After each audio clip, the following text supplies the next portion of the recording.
How can you think about sex and intimacy when the world's going to shit in front of our eyes and a child is dying in Gaza every 15 minutes? And this is the primary tragedy the media is covering at the moment.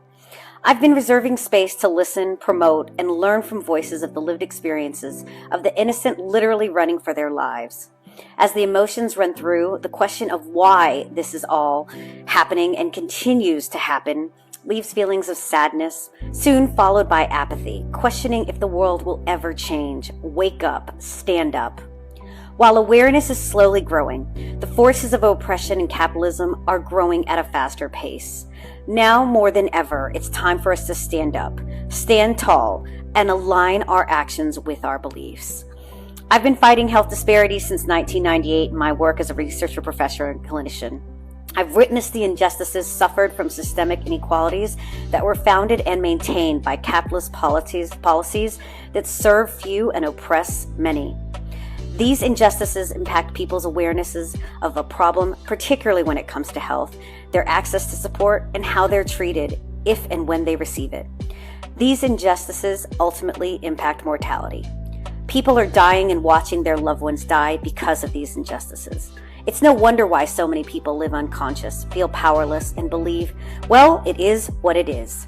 This learned helplessness impacts us at all levels, leaving so many in the world feeling alone, disconnected, and just trying to survive. My work aims to challenge this injustice, to empower all people from all walks of life to live life aligned to their needs, wants, and desires. While I've personally experienced racism, sexism, and oppression, I am also very aware of my privilege. I have the privilege to post this from a place of safety after having done the work to manage my trauma, while continuing to nurture my body with restorative practices each and every day. It is with this privilege that I use to challenge broken systems and stand up for and beside those who haven't been afforded these same privileges. I believe we all deserve to live a life led by pleasure, and know that belief is foreign to most. This idea that people get to choose their experience comes from a place of privilege of having basic needs and safety met.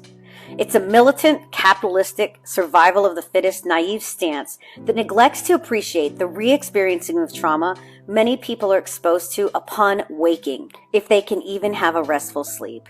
There's war all around us. Threat for safety, not only from bombs, but of livelihood, assaults, incarceration, and abuse. These threats are systemic and maintained by the majority who are intentionally oppressed to lose their voice, lose their power, live the life the people with power tell them to, under the guise of, at least you're alive, or at least you have a job, or at least you're married, all assuming that we should be grateful for settling because that's just the way it is. Fuck this. Fuck the bullshit of accepting these oppressive norms, and fuck standing by and watching people with more power than most continue to perpetuate a naive system just because they're privileged enough to not have to think about reality.